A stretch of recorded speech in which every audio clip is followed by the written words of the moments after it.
Hello, YouTube. Hello, Facebook. Good to see you. YouTube and Facebook. Nice. Oh yeah, we've got the combo 1-2 punch going on. I love it. We're all over the internet this evening. Okay, it's live. So now if I just I hi, have to go to our Mona. YouTube. I remember. Wait, we should be. I need to go to. And to share on Facebook, you want to go to share on the JWA Facebook page. You want to go to the Jewish Live Facebook group one and share that, because Facebook videos is what you want to share on Facebook itself. Otherwise, okay, I see. I want to share it on Facebook. Okay, so let me.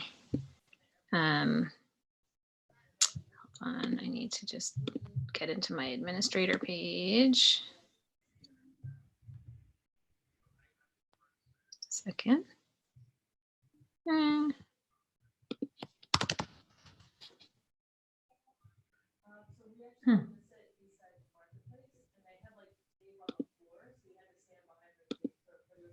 Wow.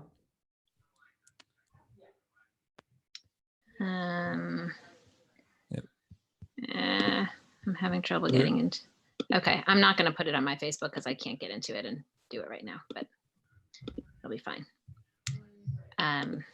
Yeah, just so that everybody knows, we are seeing the chats. There have been some to just panelists and some to panelists and attendees. We're keeping an eye on it, and we're going to be making some decisions about how to go about this meeting. But we're going to have a great book club tonight. So. Yeah. Yes, and we talk a lot about anti-Semitism in Bend in the Stars.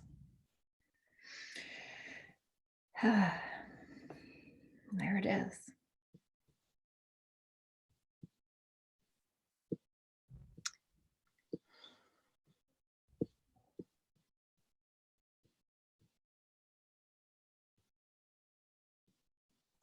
Thanks, Lonnie.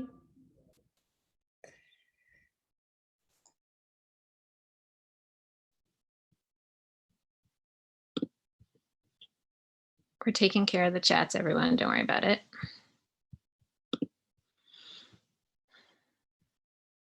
Can we disable the chat? Hold on a second. Judith, I think you as host can. Yeah. Allow attendees to chat with no one. We will put the chat back when we're ready for questions. Sorry, everybody.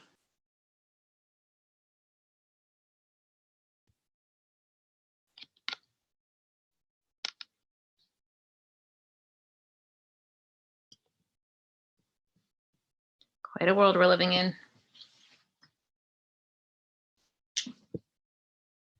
We're really glad to see everybody here. I'm sorry that we had to turn off the chat for time being, but we will turn it back on in a little bit when our trolls get bored of hearing us talk about interesting things.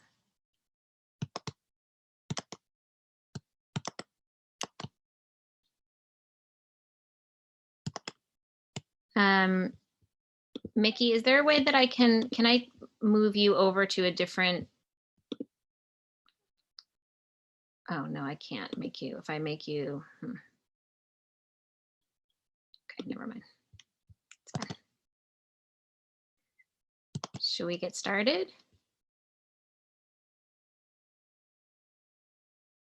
Okay. Good evening, everybody. Welcome to the Quarantine Book Club hosted by the Jewish Women's Archive and Jewish Live. I'm Judith Rosenbaum. I'm the CEO of the Jewish Women's Archive, and I am so glad to be here with all of you tonight. JWA, for those of you who don't know us, is a digital archive devoted to expanding the Jewish narrative. We document Jewish women's stories and elevate their voices, and our goal is to inspire all people to see themselves as history makers.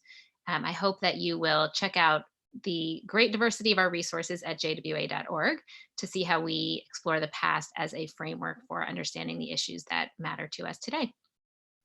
We are also book lovers, and we have an online book club which offers both book suggestions and original content from authors, and the Quarantine Book Club draws on these resources. You can sign up for updates from our site, and you can also follow our book club on Goodreads. Lex? Yeah, thank you so much to everybody for coming. This is a really awesome occasion. Just to name it out loud for those watching in the future. Yeah, because there's people watching afterwards and now. We've got over 190 people, 199 and counting in this call, and it's a really incredible thing. I think, to be able to gather like this virtually, digitally, when we can't in other ways. So thank you all for coming. Yeah, Jewish Live is really thrilled to be partnering with the Jewish Women's Archive on this, and you can follow our various channels. Our Facebook page is available just at Jewish Live, all one word, and that just keeps you informed about upcoming events like this one, where you can stay Jewishly engaged in this time of social distancing. And you can also follow jewishlive.org, where we are live streaming this as we speak, and where we're featuring many other live stream events over the coming days, weeks, and beyond. So thank you so much. And back to Judith. Thank you, Lex. It's great to see the numbers of participants going up. I am just so delighted to welcome all of you to this conversation tonight. For those of you who were here last week, I was really moved by the experience of connecting and being in conversation with so many people around the world at our last meeting. And I know that we continue to need these opportunities for connection and art and conversation more than ever. So we're really glad to be able to provide this opportunity. Again, we are expecting a large crowd. We have a large crowd already. So unfortunately, we can't have video and audio enabled for all of the participants. And really, unfortunately, we have the chat disabled right now so that we could get rid of some trolls. But we will turn the chat back on in a little bit when we're ready to take your questions. We're really excited to engage you in the conversation. And for those of you who don't know where the chat is, you'll be able to look at the bottom of your screen. If you mouse down there, you'll see a little thing that says chat. And if you pop that up, you can add your question, and then you can close it again if you don't want to see things to continuing to scroll. So once we start that part of our program, you should feel free to add questions. Tonight, we are really lucky to be joined by Rachel Baranbaum. Rachel's debut novel is A Bend in the Stars. I have my copy right here. It has been named a New York Times Summer Reading Selection and a Barnes & Noble Discover Great New Writer Selection. It's also a Boston Globe bestseller. Rachel is hard at work on her second novel, The History of Time Travel, which should be coming out this in 2021. Rachel is a graduate of Grub Street's Novel Incubator. In a former life, she was a hedge fund manager and a spin instructor. She has degrees from Harvard in business and in literature and philosophy, and she now lives in Brookline with her husband and 3 kids and a dog named Zusha, after the folk hero who inspires many tales around their dinner table. So welcome, Rachel. We're so glad to have you with us tonight. Thank you so much. I'm so excited to be here. And I just love seeing all of you guys, jumping into this meeting. It's amazing. These numbers just keep climbing. So thank you. And I'm just going to hide non-video participants. Okay. So A Bend in the Stars, I really enjoyed rereading it this week. And it's such a great read for this moment because it's an epic tale. It's very engrossing. And it's really about a race across Russia in 1914. Can you tell us a little bit about the story, first of all, and how you came to discover this and pursue it? Yeah, sure. So I guess the one sentence description that I always give to people is that is the story of a Jewish scientist racing Einstein to prove relativity. And along the way, he goes missing. His sister goes after him, and she is one of Russia's first female surgeons. So she is the hero. She saves the day. She's a feminist, and she really at the end is the one that saves the book, and she's the heart. So that's what the book is about in a nutshell. And then the next question, right, of course, is how did I get this idea? So should we go to some of our visuals? Yeah. We'll move into that. All right. So let's see if I can screen share with everyone on here. And all right, are we up? I think so. I can see it. All right. So in 2014, I was reading this Scientific American, and it said 100 years ago this month, Einstein was just on the verge of proving relativity. He had equations, he had the theory, but he didn't have his physical evidence, which would be a picture at a total solar eclipse. And from that picture, he could measure the amount that light was bent by gravity. So in 1914, he was so close and he put together an expedition. He raised money because there was a solar eclipse that was due over Russia. And so he was going to send a team up there to take this picture for him. Only World War I broke out. So his team never made it. They were stopped at the border, and no one took a picture of that total solar eclipse to prove total relativity in 1914. So even before I put this magazine down, I just thought to myself, that's a book, right? That's a book. I mean, someone else was working on this. Einstein was not working in a vacuum. What if somebody beat him? And what if that somebody was Vanya, my scientist, right? So I started making up the characters and really pushing through that storyline. So this is where I got the idea. Wow. And so once you had the idea, what was the process like to go from the story idea to having the right information and being able to put together such a detailed, beautiful, complicated story? Yeah. So I get this question a lot, and I love to talk about the research that went into this book because, it's one thing to say, wouldn't this be great if I have somebody racing Einstein? But then to make that a believable story and to really put that together takes a lot of work, both to understand what was happening in 1914 Russia and also about physics and relativity. And luckily, I think of 1914 as it's this beautiful moment where ideas are just exploding. And I guess we can talk about that a little bit later to give you some context of what was going on. But in particular, everyone was fascinated with Russia, and National Geographic put out this 1914 issue, right before war was breaking out. They took all of the pictures and put this together. And it says here, 16 pages of 4 color work photos. And this is just an amazing trove of photographs because I really had to understand what it looked like, what this world looked like in order for me to build the scene. Because, for example, you can see from the cover that there are a lot of scenes that happen on a train. And you can read about the specs of a train, and you can see, read all about in history books what trains looked like in 1914. But unless you can see pictures, you don't understand if somebody gets into a fight on a train, what they're going to hit, what are they going to knock into, what's going to be in the train with them. So these sorts of pictures were just unbelievable resources for me. And also YIVO, which is an online encyclopedia, is a huge source of photos. So should I go in and show you some of the pictures now? Show us some of the pictures. Yeah, so this is some of my favorite stuff. I mean, I loved looking into this. And so let's see. Here's one of the first pictures that I really started exploring when I started looking into the eclipse. These are pictures actually taken from an expedition that was set up to photograph the solar eclipse at that time. So look at that. So there were other expeditions in Russia, and this is the equipment. And so in the book, I write about how it took them months to build this equipment and set everything up. And this really gives you the sense of why, like the scale. And it looks a little bit like an amusement park at first, but it really does. I know it's crazy, but this is what it would look like, and what I put in there. And so it gives you a sense that racing across the country would not have been fast because you'd be schlepping a lot of stuff.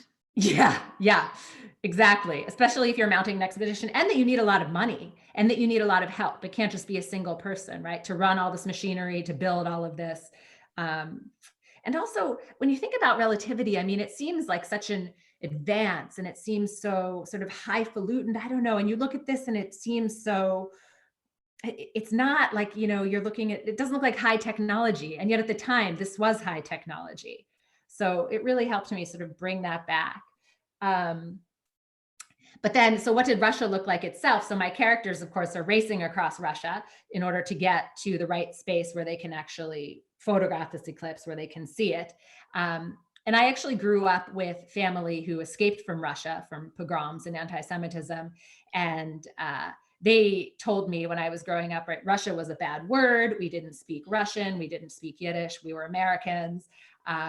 And they really portrayed their experience in Russia as this. This is not my family, but from what everybody said, all of my relatives that came from Russia, this is what life was like.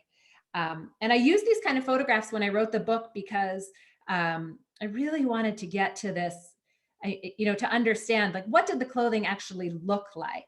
Not just, I mean, you could look at pictures online and see perfect, beautiful pieces, but look at what the kids are wearing, right? Look at the shoes. Are there socks there? You can see the holes. You can see the ragged hems.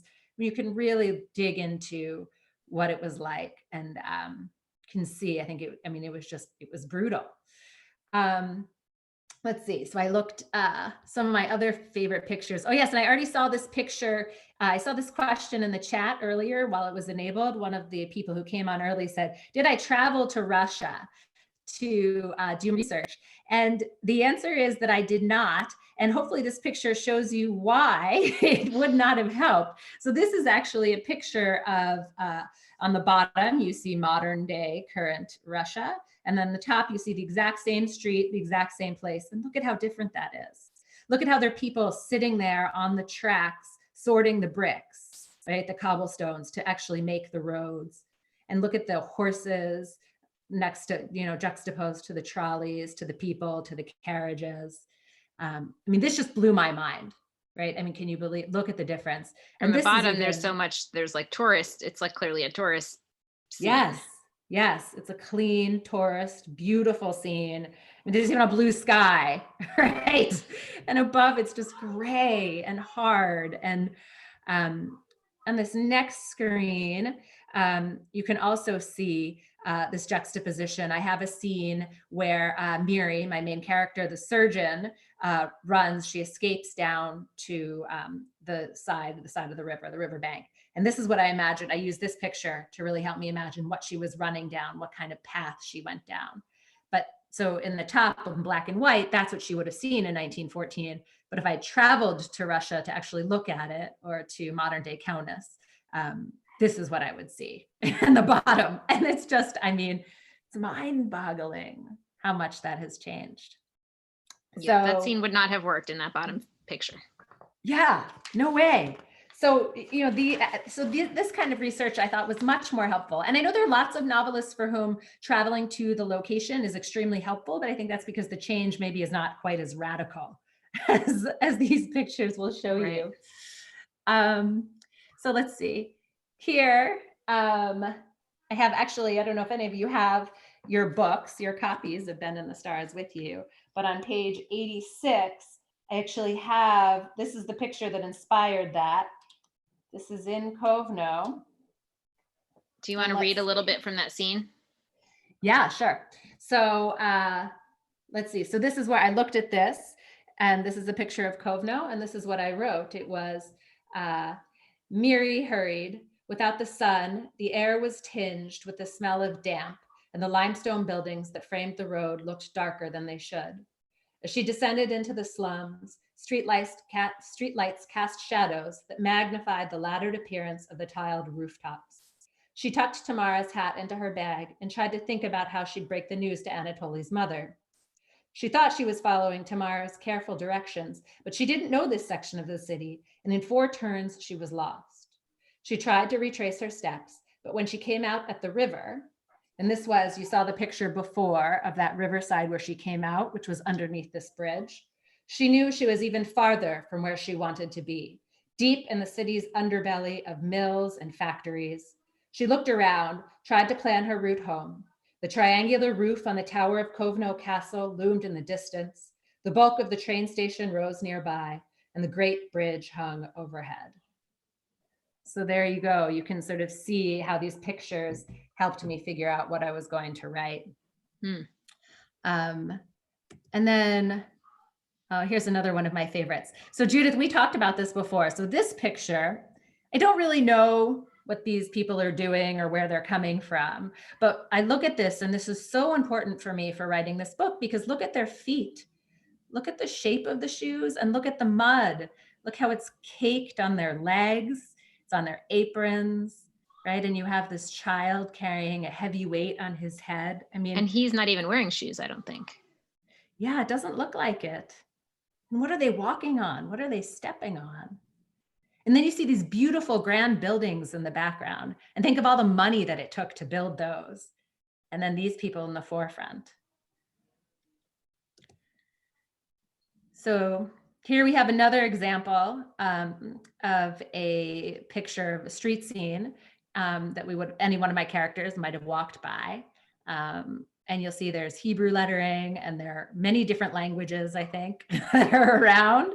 But also look at the streets, look at how muddy they are, and the trees, right? I mean, it was just that dirt, those layers of dirts I don't get a sense of when I read about the history, or, how these buildings were constructed of these stones. And here we have a picture of an actual matchmaker. So one of my main characters is the grandmother. She's a babushka. And this guy in the black hat, who's in the center of the picture, he's an actual matchmaker in Cove No. And he is trying to make a pair there. And again, you can look, there's sort of rough hewn, barrel and the boxes. You see the guy in the back sort of, maybe looking sketchy, but not so used to what's going on. And here we have Riga. This is another picture that I used I used for my research. So look at the trolley tracks and then look at the lines above. All those lines, I talk a lot in the book about how those electric lines, they're like a web holding the city in, but also that it's this gorgeous expanse in the back. Okay, so the next two, so I talk about, so Miri is a surgeon, and she is engaged to marry Yuri, another surgeon. And hospitals at the time were split into two sections. So should I read this explaining? Yeah, sure. What that is? Okay. So let's see, on page 309 to 310, if any of you have your book, you can read along with me. It says, Miri met Anya in the lobby and followed her on a tour of the hospital. It was divided into distinct sections. The third floor was a converted attic where sleeping quarters were carved into the rafters. The second floor was for patrons and paying clients, separated by a marble lobby. The men's and women's wards were gilded and frescoed, lit by chandeliers. The women read books and sewed. The men smoked cigarettes. Without the men wearing uniforms, Miri couldn't tell who was an officer, but Anya confided there were several. Since the hospital was known as the best in Kiev, even non-Jews came. And so Miri kept her head tucked low and didn't say a word.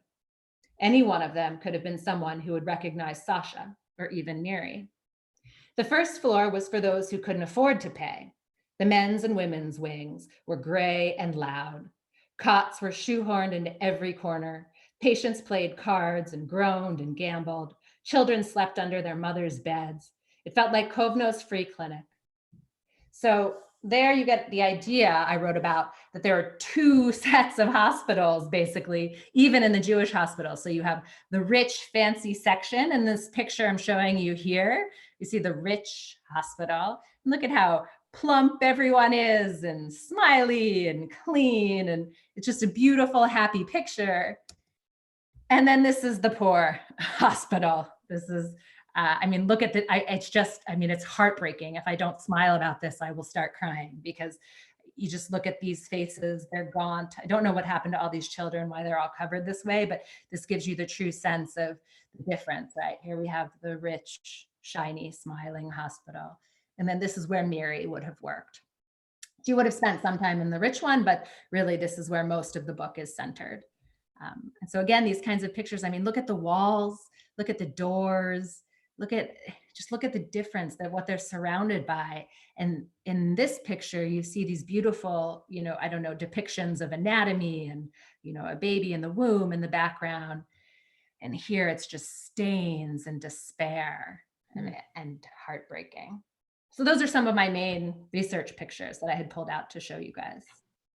Yeah, it gives you a sense of sort of where the details come from. I always think about that when I read just and particularly with historical fiction, just having a sense of the time period and what the sights and smells and sounds and feel of it is. And I think the photos really do give you a sense of how you could come up with that richness.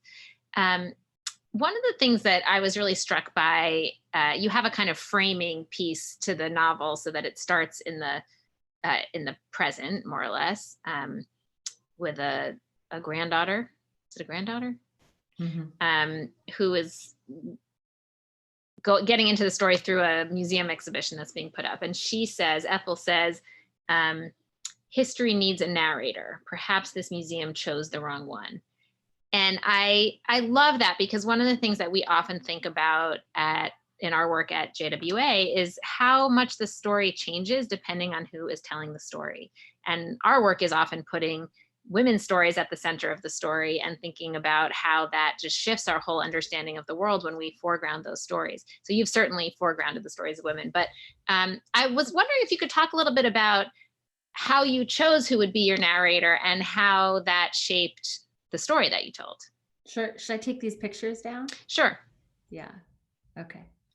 All right. So how did I choose my narrator? So for me, I love to read books with strong female protagonists, strong women who are pushing boundaries, who are going beyond maybe what they're expected or, supposed to be doing. And so, of course, that's also the kind of book that I love to write, because that's the story I want to read. And so when I sat down to write this, I thought, I was going to have a scientist racing Einstein. And my first inclination was to make that scientist a woman. And unfortunately, early readers who, were looking at those drafts just didn't believe it. They didn't buy it, that was just pushing too far.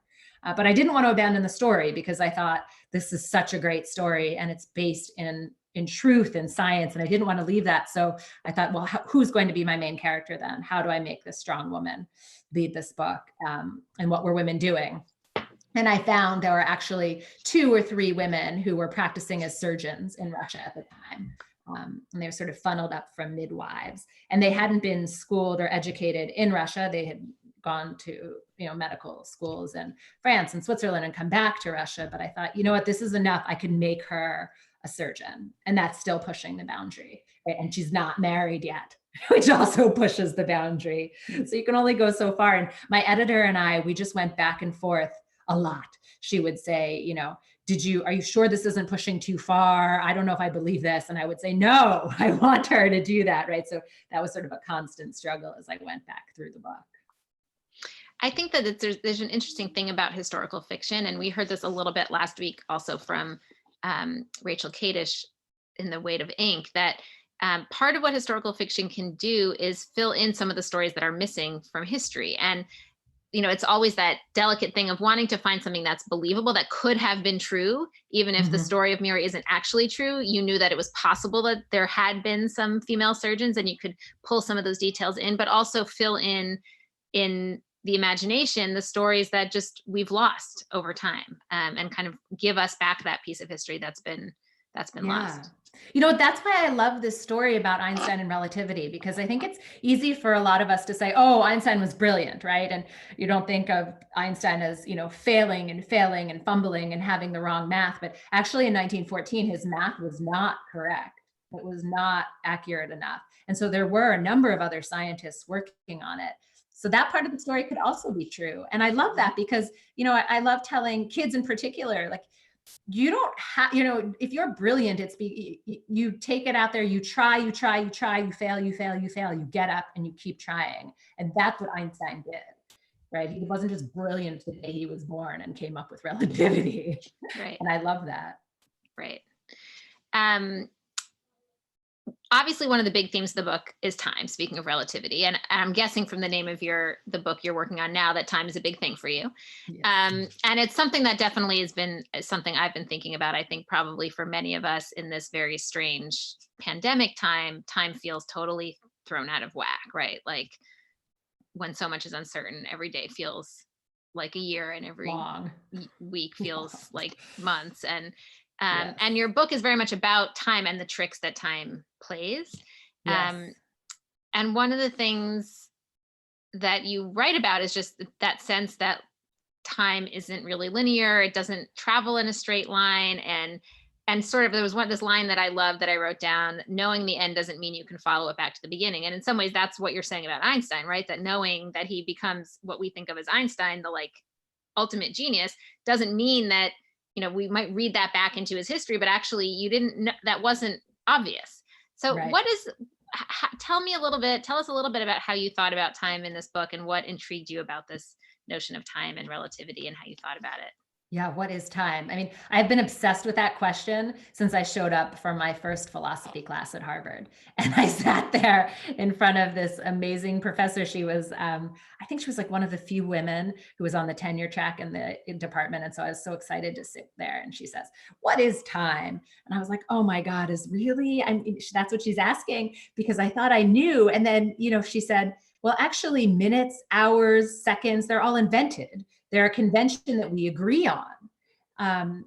Sequence is real, right? You have to crack an egg, right, in order to get the yolk out, and but that has to happen in sequence. But time itself, what is a minute? The definition of a minute is invented, and I've always been obsessed with that.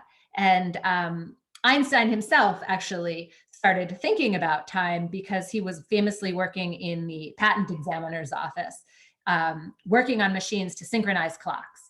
Because back in the early 1900s, first time, we needed schedules, right? To run a train, you need a schedule.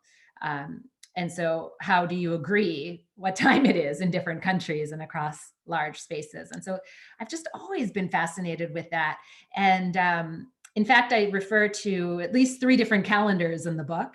I've got the Jewish calendar, I have the Russian calendar at the time, and the American calendar, which all track time differently. For example, the Jewish calendar runs from sundown, right, to sundown, not midnight to midnight. And then you also have counting lunar, right, calendars, months. There are just all different ways to track time. And what does that mean? And I don't have an answer for it, but I do love to think about it. And you bring in the Jewish calendar throughout the book as well. Yeah. So I actually, I love to read this because I start each section with a little bit of sort of with the month, the Jewish month. That's how I divide it, because again, I'm trying to really focus or point out that there are different ways of tracking time. And I explain, the book starts in Tammuz, and it says, the Hebrew calendar is based on 3 astronomical phenomena: the rotation of the earth on its axis, the revolution of the moon around the earth, and the movement of the earth around the sun. Because I don't think we think of time that way. We think of it as a clock, as seconds. But hopefully by putting that in the front of the book, we're all sort of shifting that notion and asking what it means. So I want to let our participants here know that I have reopened the chat so people can put their questions in. And actually, Lex just bounced us a question from Facebook, which is whether you had read about Einstein's first wife and the theory that relativity was actually her idea. Yeah, so Mileva was certainly a brilliant woman. And there are lots of people who have asked, is Einstein the one who should have all the credit? And there's no clear answer. There's also another mathematician who may have published the correct equations for relativity a week or 2 weeks, I don't remember the exact, before Einstein came and presented them. So, depending on who you talk to, maybe this other scientist, actually mathematician, beat both Einsteins if they were working together, or what the answer is. And again, this is why I really wanted to talk about the race to prove relativity, because it wasn't just Einstein. There's so many people working on it. And he had help. He wasn't really a mathematician. I mean, he was obviously brilliant, but he was more of the theorist. And that idea, I think, is pretty conclusively goes back to Einstein, the idea, the theory. But in terms of who was able to turn that into math and translate that so that everybody else could look at it and understand it and prove it, I mean, that's question. We don't know. Right. I mean, also just looking at that picture of all the equipment, obviously there were teams of people working on this. And I think we're coming to understand now, certainly many times in terms of gender, but I'm sure not only, that often the person who got credit for the whole team, and we know this happens in labs today too, isn't the person necessarily who's generating all of the ideas, right? Yeah. So the people who were traveling around with these teams of people trying to document stuff weren't only schleppers. Presumably they also understood what was going on and had something to offer. Yeah, I mean, think about it. To operate that equipment, you had to understand what it was doing, and you had to understand what your readings meant. So you weren't just, I don't know, a carpenter who didn't understand what you were building. You were someone who understood, why it had to be calibrated in a certain way and what you expected to find and not find. So there were a lot of people working on this, and the more research I did, the more I found. So we're starting to get lots of great questions. Someone did ask just a logistical question about the view, speaker view versus gallery view. We don't have video for all the participants, so you'll just see me and Rachel. But if you click at the top, you can see speaker view or gallery view, and it'll switch whether you click on speaker view or gallery view in the upper right corner. So lots of questions about how, what your background was in terms of, how you came to the science piece, and did the kind of research that you did in this book lead you to kind of think about your own family history different? Those are a couple of them. Yeah. Some questions about time too. So I guess the question is, did this research, make me think about my own family history differently? Yeah, that's one of the questions. Start there. Yeah. Not really. I mean, I knew that it was that my great aunts in particular, every Friday night would remind me how terrible Russia was and ask me, I think some of you have heard the story before, right? Ask me if I knew where my passport was and emergency money so that I would be ready to run. And so I had grown up thinking that it was a terrible place and they left for a reason. And after this research, I understood why they left Russia and would never want to go back. So, Judith, should I show the picture of Einstein in the patent office? Yeah. Because I just love this picture. Here we go. Because we were talking about other people, right, working on this. And you see in this picture, so this is taken, I don't know, sometime in the early 1900s. This is the patent examiner's office when Einstein is trying to examine machines that are synchronizing clocks. And here he is in the back. Right, and we think of him as this sort of astute scientist, right? Judith, you had that great, explanation of who he was or description. And here he is. He's not the center. And look at all these other people working on these machines and thinking about this with him. And I just love that picture. So I wanted to share that. All right. Yeah. Next right, question. Exactly. He's not always in the front. So a bunch of questions about how you came up with your characters and how you balance the relationship between characters and the kind of research piece and then the pieces that you were developing yourself in terms of characters and scenes. And did you have to, how did you get to the place where the book ended up? Was there a lot that you had to leave behind as you were trying to strike that balance? Was there a lot I had to leave behind? Yes. I got hundreds of pages and many different stories because for me as a writer, I have to really write to get to know my characters and their backgrounds. But in terms of coming up with who the characters were, in some ways, great novels are timeless in terms of the characters and the struggles because we still deal with the same question. What is time? What is love? Who do I marry? When do I run? When is it too dangerous for me? These are timeless questions. But then in terms of, okay, so you have a person asking these questions, but what is their job? What are they doing every day with their life? And so with Miri, I made her the surgeon for reasons I said. And then I wanted her to have a mentor. Somebody had to take her under their wing to teach her. Someone had to believe in her. And I thought that person would be someone that she loved very much. And that's how I came to her fiance. But while she loved him and he was a great man, I knew he also had to have a dark side. There was something that just didn't fit with what she wanted. And so that's how you sort of explore. And then you say, well, what could have been dark? What was happening, right? And I don't want to give too much away, but a lot of these things, when you research the moment, that moment in time, these sort of characters sort of pop out as, someone lost somebody in a pogrom, not just her grandmother. Somebody's parents were forced into a terrible situation because they were Jewish and they had to, listen and follow orders or they would die. And so these sorts of answers sort of come from that research. Let's talk a little bit about Miri's grandmother. And one of the things I also really love is how multi-generational the story is, right? There's actually two sets of grandmothers and granddaughters.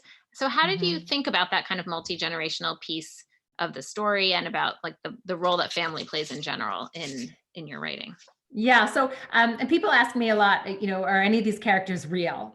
And, did you put your real family in here? And I guess that's where what was real is this multi-generational love. I mean, I loved my great aunts. I was with them every single week. And they were such a part of my life. And I can't imagine, writing a story without having that multi-generational voice, because you write what you know in terms of that's how I knew people grew up, right? That you have these multi-generations. And so that's really what I brought in from my own life. And actually in the history of time travel, also, I have 3 generations of women from the same family again, because I think that we grow with each other, but we also sometimes hold each other back or challenge each other. And I think that family, those roots are so strong that I love to highlight them and really bring them to the front.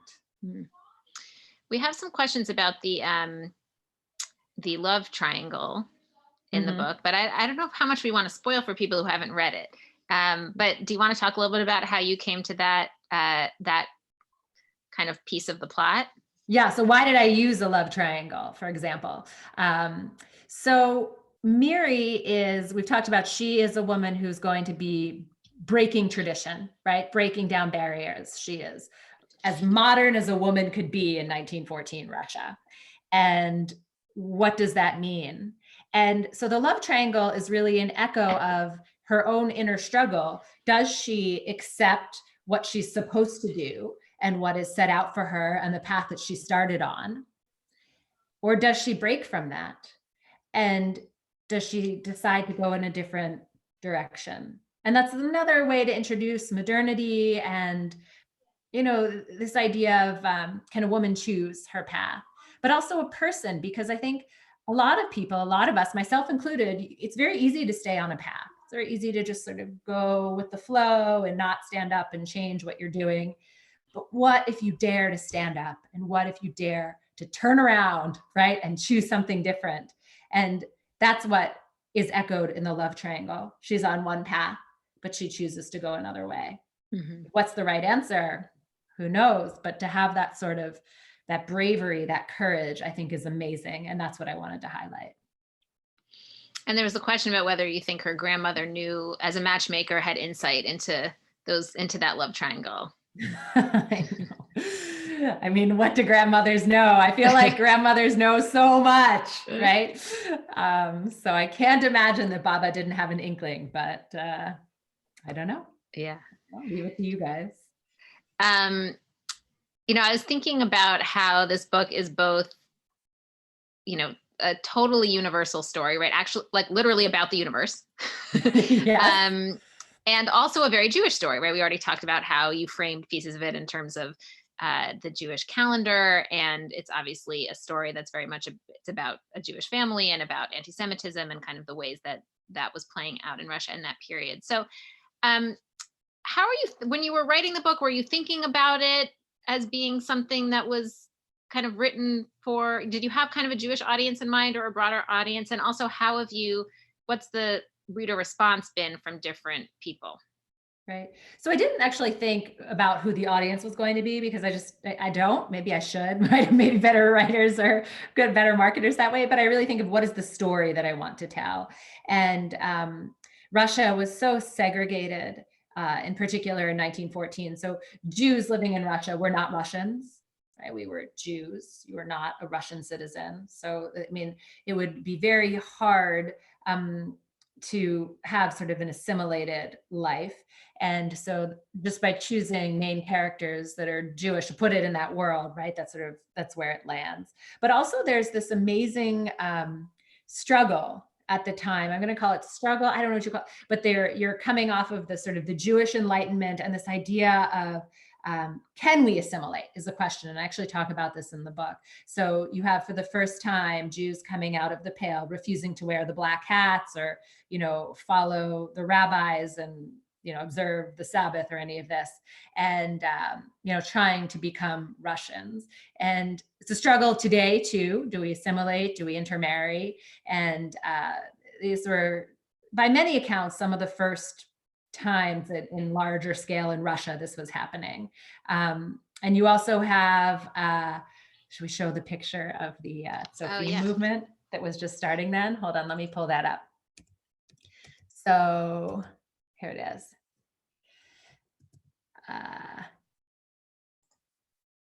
We have in Russia, share. Here we go. This movement to, band together and teach Jewish youth how to defend themselves, how to go out to Turkey, Palestine, Israel, whatever you want to call that land now, that area, right? How to fight against the pogroms, how to stand up against anti-Semitism. And you have these youth movements starting for the first time. And this is actually a picture from one of the camps, according to one of the photo archives that I found, where they're teaching these youths to defend themselves, to camp, whatever.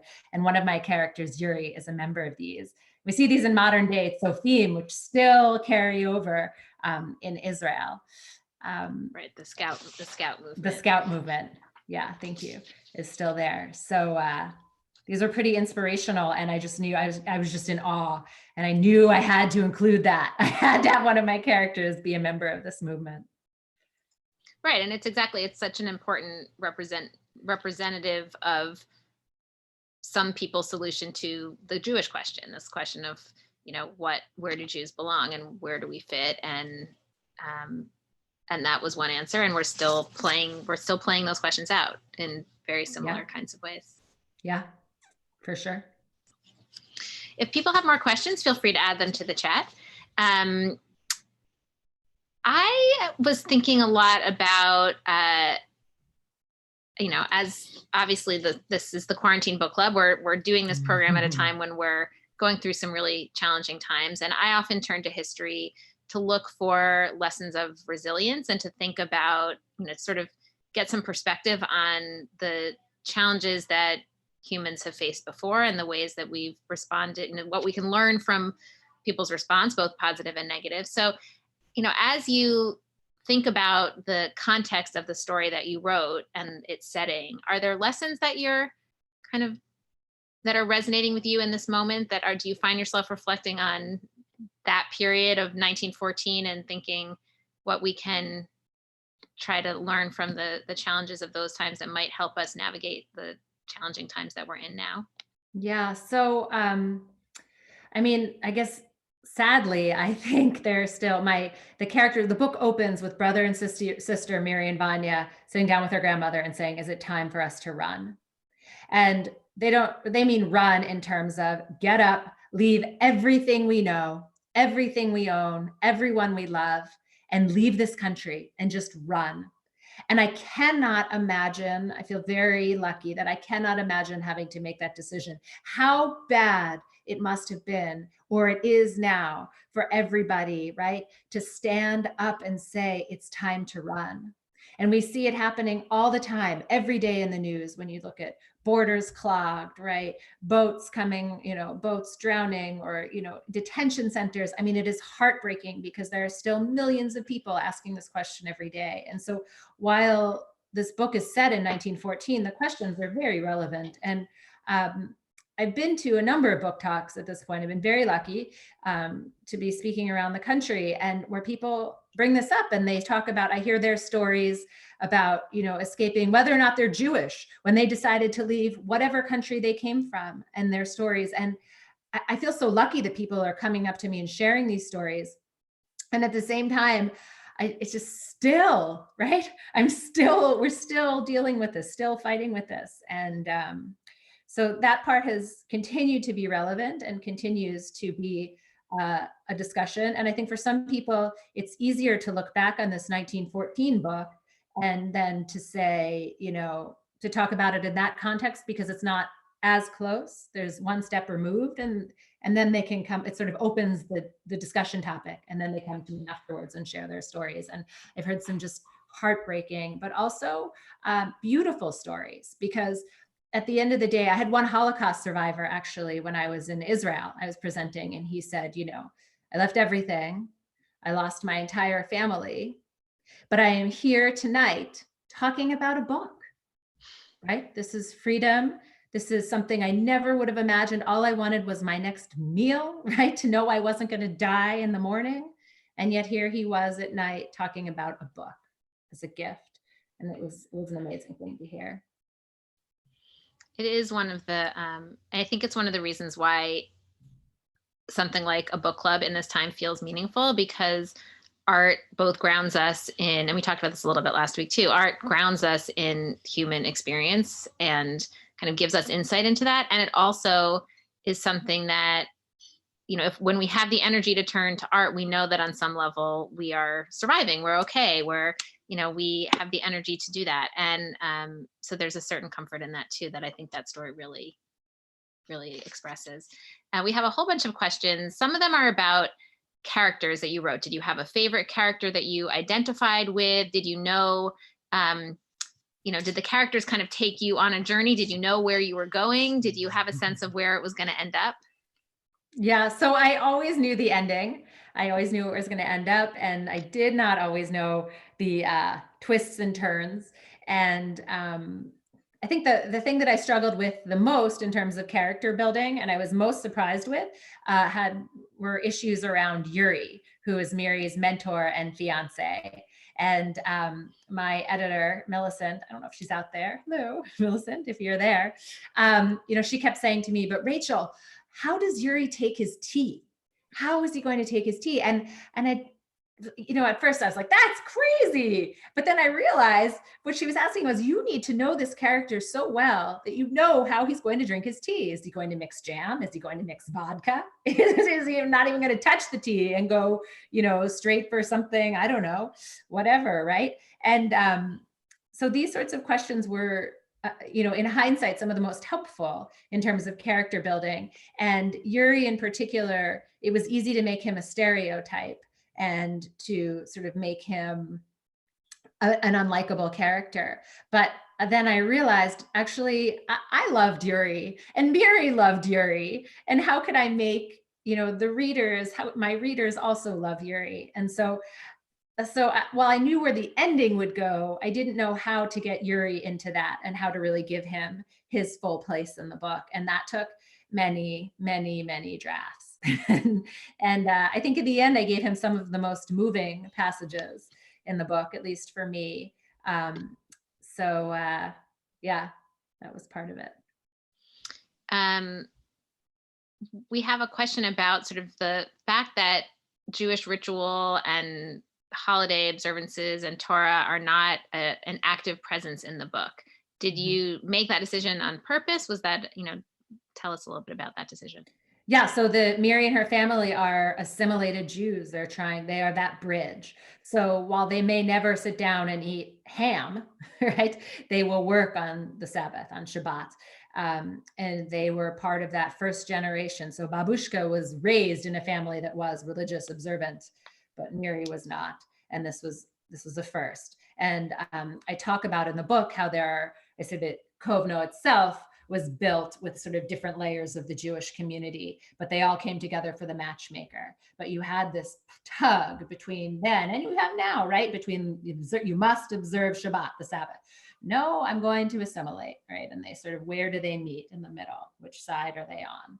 And it's a constant struggle, I think, in all religions, but in this book, in Judaism in particular. You showed us a lot of amazing photos that helped you in your research. And Eileen wants to know whether you had a map from the time, since you take your characters on this really quite dramatic journey. Did you also have maps that helped you plot that out? Yes, I did. Shoot, I should have thought about that and brought them. And also, you know, train routes and where someone would go and, you know, sort of what were the different junctions and all of that. And it was super fun to go through that. Tax farmers, the Polyakov story, all of that was real and are based in real life. And so I had all this kinds of research. So Russia in 1914 was this enormous empire. I mean, you can't even imagine how huge it was in today's world. But now you talk about Cove No, it's Kaunas, it's in a different country. Riga is a different country, right? So like everything now is different from where it was. So of course, we also had the issue of, well, what do we call Cove No? Do we call it Kaunas? Do we call it Cove No? These are decisions. So we decided to go with all the 1914 names. But if you look at maps from them, they are very, very different from what a map would look like today in the region. Marla has a great comment that brings us back to this question of the role of art today. She reminds us of the Audre Lorde essay, which is one of my very favorites, Poetry is Not a Luxury. And it's also a reminder that these issues are really current, that there still are really big questions around what gets funded and whether people see arts and other humanities as kind of, icing on the cake or essential. And certainly I think about this a lot as someone who runs a history organization and feels like the work that we do is not just like a nice thing to have, but something that's really core to understanding the world and understanding ourselves and understanding how change is made. So I think it's important to remember that too, that art brings us to like the most core of human experience and helps us imagine ourselves out of really challenging situations, which again, why it's, I certainly didn't mean to imply that books matter in times like this because they're a distraction, although they can also be a distraction. But a distraction in a way that feels really real, right? That feels like it touches core issues of who we are and how the world works and how we can make the world better. So I very much appreciate that. And I think especially when you're writing about a moment like 1914, where everything is about to change and where there is just such, sort of foment. Yes. There's so much of that comes up, and you've already touched on some of that, and you have this slide to show us some of the movements that were happening then, but you've touched on that even just in thinking about Miri. I mean, so much of it is contained in her experience, right? She's a Jew and she's a doctor and she's a woman who's a doctor and she's had to get an education and she's trying to figure out what that means in terms of her family life and who she can be. Yeah. I mean, I think art is essential to life, right? And is undervalued, sadly. But I think also thinking about the context and the ideas, and it is reflected in art. And I love this slide because 1914, I call it the explosion of ideas, right? And look at these artists, look at these people who were looming in 1914 and all those ideas that were cramming down and sadly, horrifically, right, ended with World War I. But I mean, the ideas, the art, that moment, I think, is also here today. We see it, and I cannot wait to see what art and books are going to be coming out of the current moment. And I've read a lot of writers saying, give it a year before you try to write this, but I think there's going to be some amazing stuff coming out of this moment. And Emily St. John Mandel wrote Station 11. And that was she said it with a pandemic, and the world's falling apart. There are lots of books like that, but I hear that referred to a lot of, what is the future going to look like? How could an artist capture this so perfectly who hasn't lived through it? And I just love artists and writers. Yeah. For that. We have had a couple questions about your second book, the book you're working on now, and both what it's about and also sort of how the process compares having finished one book and starting another one. Yeah. So let's see. The next book is called The History of Time Travel, tentatively, although I heard from my editor that we will be changing the title. So I'm not sure what it will be called, but it's supposed to come out in about a year and a half or so. And it was different in that I continued with the theme of what is time, and this idea Einstein worked on time dilation and on the event horizon of a black hole, time is experienced differently. You could stand there in front of a black hole, you might think that 10 minutes passed, but on Earth it would have been 100 years. I'm sort of fascinated with that idea, and could I use that for time travel? But that is sort of the setting, just as the race to prove relativity is the setting in Bend in the Stars. And the true story is the relationships, the love, the family, the 3 generations of women. So I have 3 generations, and each of them builds a piece of the time machine that they use to save the family and ultimately stop Chernobyl from happening. So that's what the book is about. The experience has been pretty different in that I know what's coming. Right. So the first time I sold Bend in the Stars with a different title.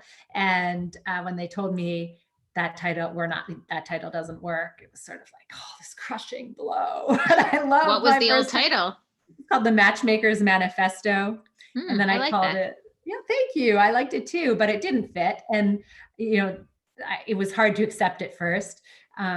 But this time they told me, I was like, yeah, I was waiting for that. So, you know, and I know the process of how we'll go through coming up with the title again. So these sorts of things, you know, I think because I know what to expect, it's a lot more streamlined in that sense. So what are the historical periods that your characters in the new novel live in? So it starts off with the Russian Revolution in 1917, and we have the great-grandmother marching in one of the women's marches.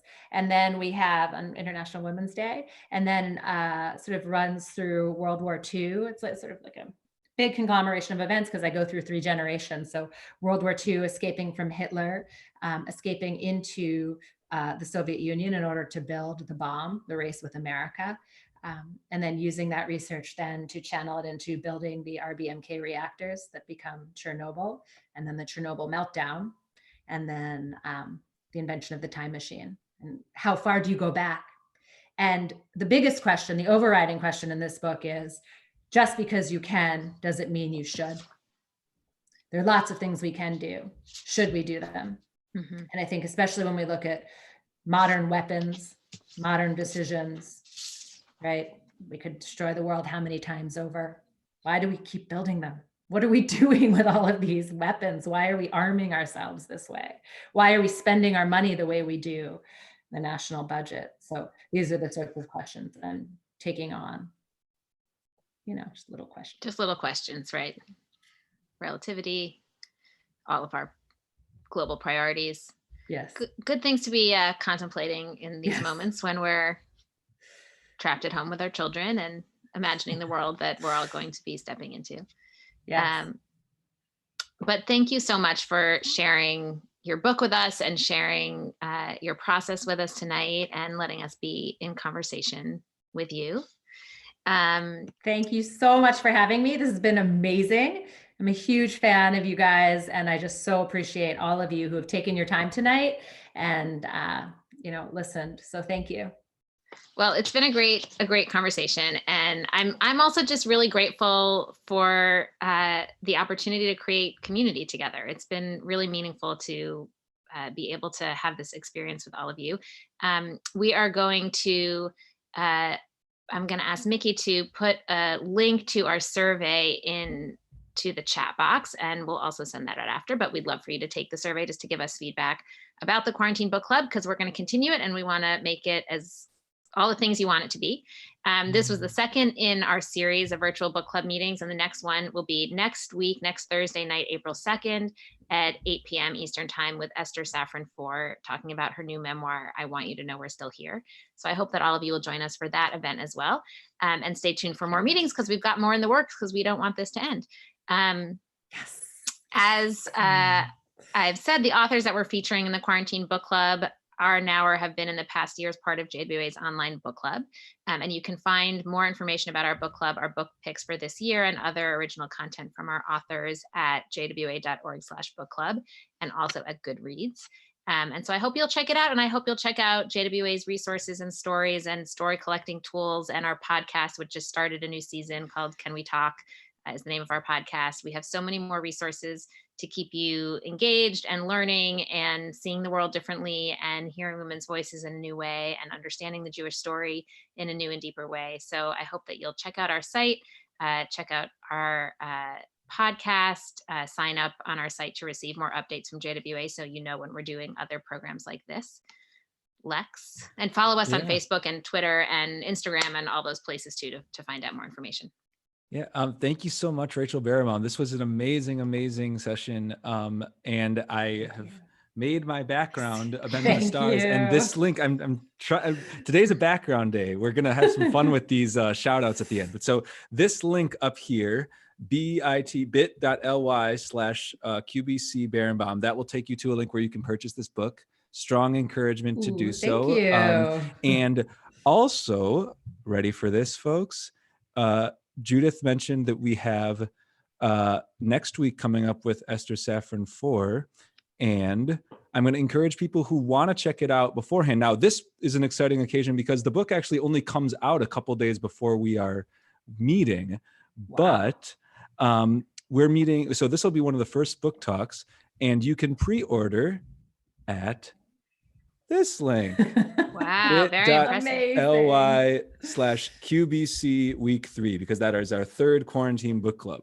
So, And it's also a really engrossing read. I read the whole thing in one day while I was waiting you got an during a advanced hockey copy. tournament. Yes, I'm important. I get the advanced copies. So I just couldn't put it down. Read the whole thing in a day while I was trapped at a hockey tournament with my son, and it's really gripping and beautiful.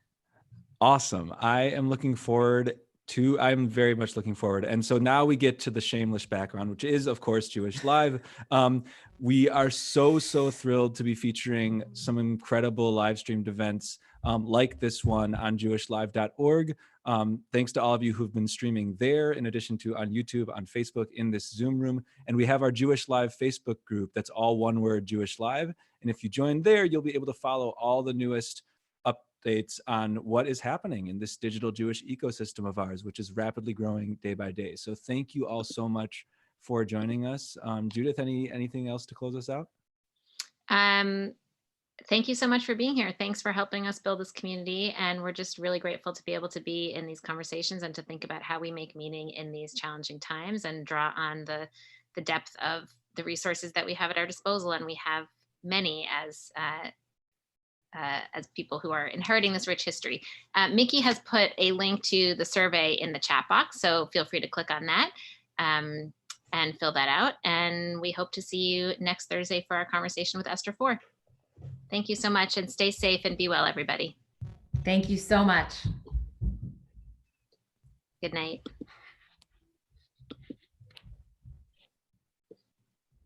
Okay.